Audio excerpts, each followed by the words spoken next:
네, 안녕하세요. 서른일기입니다. 다들 주말 잘 보내고 계신가요? 오늘은 새롭게 멤버십을 가입해주신 분이 계셔서 감사 인사 드리려고 합니다. 데이비드 오 형님 감사드리고요. 그리고 퇴근 후 집돌이님이 멤버십 업그레이드를 해주셨는데 정말 감사드립니다. 앞으로도 열심히 계속 영상으로 찾아뵙도록 하겠고요. 그리고 지속적으로 후원해주신 형님들도 모두 감사드립니다. 오늘은 조금 매운맛으로 이야기를 해보려고 합니다. 저의 생각은 항상 30대에 얼마 자산을 모으고 40대에 얼마 자산을 모으고 물론 중요하긴 한데 방향성이 훨씬 중요하다는 지론을 가지고 있습니다. 오늘의 주제는 사실 가난한 사람은 계속 가난할 수밖에 없는 것에 대한 생각인데요. 많은 사람들이 말을 하는 것 같습니다. 열심히 살다 보면은 누구나 부자가 될 수 있다고. 하지만 현실은 열심히만 산다고 해서 부자가 되진 않습니다. 열심히 일해도 주말 없이 일해도 가난은 좀처럼 끝나지 않습니다. 일단은 가난한 것이 구조적인 부분과 개인의 나태한 어떤 순환적인 부분이 같이 어우러져서 나오는 현상인 것 같기도 합니다. 일반화가 무섭지만 많은 사례에서 찾아보면 꼭 틀린 것만은 아니라는 점을 말씀드리고요. 일단 구조적인 부분을 이야기해보자면 가난은 개인의 게으름도 문제로 작용하지만 구조적인 불리함에서 비롯됩니다. 자본주의가 기회를 평등하게 주지 않고 이미 가진 자에게 유리한 구조이죠.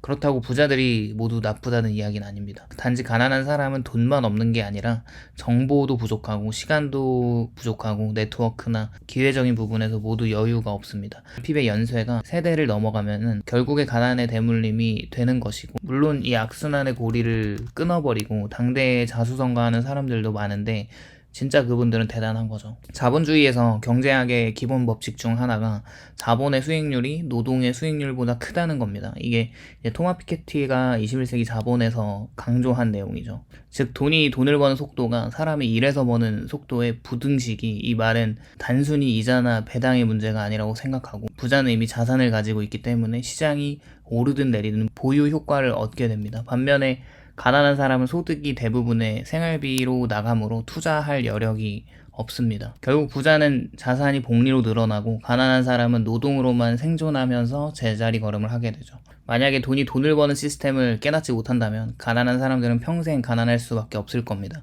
그렇게 부자는 자산시장, 부동산과 주식이나 채권이나 금 같은 곳에 투자를 하고, 가난한 사람은 소득시장, 노동과 아르바이트, 임금에 의존합니다. 이 의식을 깨지 않는다면 가난한 사람은 절대 탈출할 수 없습니다. 그렇게 지난 20년간 세계적으로 임금 상승률이 연평균 2에서 3%에 불과했고, 반면 자산 가격 상승률은 평균 7에서 10%에 달했습니다.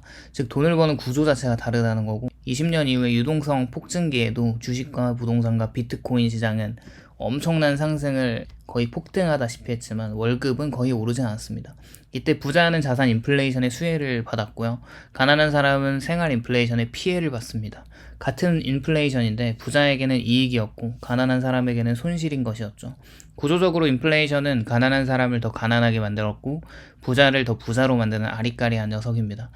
그리고 가난한 사람은 대부분 대출로 이제 살아가게 되죠. 신용카드 할부나 마이너스 통장, 전세자금 대출, 학자금, 자동차 할부까지 이 모든 것은 이자라는 형태의 금융기관에 돈을 가져다주는 어떤 행위이고, 부자는 이자를 받는 채권자에 속하지만 가난한 사람은 이자를 내는 채무자에 속합니다. 같은 시간 동안 부자는 자본소득으로 수입이 쌓이고 있고 가난한 사람은 이자 비용으로 자산이 빠져나갑니다. 이것이 보이지 않는 세금이고, 즉 가난한 자만이 내는 구조적인 비용인 거죠.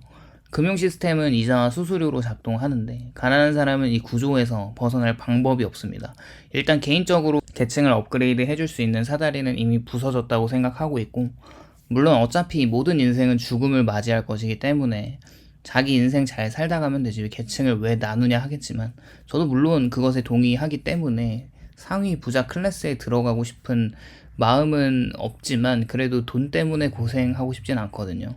일단 교육에서도 또 차이가 나기 시작하는데, 좋은 대학에 가려면 학원이나 과외나 사교육이 솔직히 필요합니다. 하지만 사교육은 돈이 있는 가정만이 그것을 온전히 감당할 수 있고요. 이 차이가 결국 사회적 지위의 차이로도 이어지는데, 재미있는 연구가 서울대나 연대나 이제 고려대 학생들의 부모 소득이 상위 10% 비율이 70% 넘어간 어떤 연구 결과가 있거든요. 이미 교육의 출발선이 다르기 때문에 노력만으로는 같은 지점에 도착하기 어려운 게 사실이죠. 그렇게 가난한 가정의 자녀는 일찍 사회로 나와야 하고 그 과정에서 시간을 잃게 되죠. 시간을 잃는다는 거는 기회를 잃는다는 뜻이라고도 보고 있고, 그리고 또 심층적으로 생각해보면 복지 정책을 이야기할 수 있을 것 같은데, 복지 정책은 서류상 하위 20%를 구제하는 구조로 설계되지만 실제 복지 수혜자가 누굴 것 같나요? 서류를 잘 다루는 중간층이 많습니다. 정보가 부족하고 신청 절차의 복잡함과 자존심 등으로 진짜 어려운 사람은 복지 사각지대에 남고요. 결국 복지도 정보의 불평등에 갇히는 셈이라고 볼 수 있죠. 구조적인 부분이 아닌 순환적으로 가난한 사람들이 더 가난하게 되는 이유를 또 생각해보면, 사실 부자는 뭔가를 살 때 싸게 사려고 하고 가난한 사람은 비싸게 물건을 삽니다. 왜 그런지 모르겠지만 이 가난한 사람은 현금 흐름이 불안정하기 때문에 소비를 뭔가 계획적으로 할 수가 없고, 그래서 세일이나 대량 구매 같은 효율적 소비가 어렵기도 하고 즉각적 만족에 더 쉽게 빠지는데, 왜냐하면 또 오늘의 스트레스를 해소해야 내일을 버틸 수 있기 때문이죠. 그래서 이 가난은 종종 감정 소비로 이어지는 것 같습니다. 예를 들어서 이제 커피나 옷이나 외식이나 게임, 유료 구독 등 소소하지만 반복적인 지출과 신용카드 포인트나 쿠폰에 집착하지만 정작 저축은 또 못합니다. 반면 부자는 미리 모아놓을 돈을 옮겨놓고 최소한의 생활비로 생활을 하는 이 아이러니가 있습니다. 그리고 할인된 현금 거래나 세금 절약과 절세 상품 투자 등으로 소비 자체가 자산 축적이 되는 거죠. 이런 소비 습관의 차이도 시간이 지날수록 복리처럼 벌어질 겁니다. 사실 구조적인 이유 중에서 이게 가장 크다고 보는데, 정책은 가난한 사람보다 부자를 위한 구조로 설계되는 것 같습니다. 많은 서민들이 속고 있지만 어떤 정부가 들어와도 부자를 잡으려고 하지만 사실 그것은 그러는 척일 가능성이 높고, 실제로 양극화가 더 심해지는 정책들이 많이 나오게 됩니다. 장기적으로 볼 땐요. 그렇게 정치인은 표를 얻기 위해 가난한 사람을 돕는 척하지만 실제 정책은 자본가에게 더 유리하게 설계됩니다. 예를 들어서 부동산의 세제 완화와 법인세 인하나 금융소득 종합과세 완화 등 이런 정책들은 모두 부유층에 유리하고, 가난한 사람은 복지 예산으로 약간의 현금을 받지만 부자는 세금 혜택과 투자 인센티브로 수천만 원, 수억 원의 이익을 봅니다. 그 차이는 시간이 지나면 정책적인 복리로 또 이어지겠죠. 결론적으로 가난은 개인의 실패도 아니고 시스템의 어떤 결과적인 현상이라는 것을 빨리 깨달을수록 그 가난에서 빨리 탈출할 수 있다고 생각하고 있습니다. 단순히 이제 돈이 없는 상태가 아닌 것 같고, 그것은 기회의 박탈이고 정보의 결핍과 시간의 부족과 심리적 억압이 뒤섞인 복합적인 상태인 것 같습니다. 그래도 최소 부자는 아니지만 중산층으로 들어가는 길을 포기해서는 안 된다고 보고 있어서, 모든 소득의 일부를 무조건 투자로 전환하고 금융 지식을 꾸준히 학습하고 부자들이 하는 거인의 어깨 올라타는 돈의 흐름을 이해하려 노력해야 한다고 봅니다. 가난은 하루아침에 만들어지지 않고요. 마찬가지로 부의 전환도 하루아침에 오지 않습니다.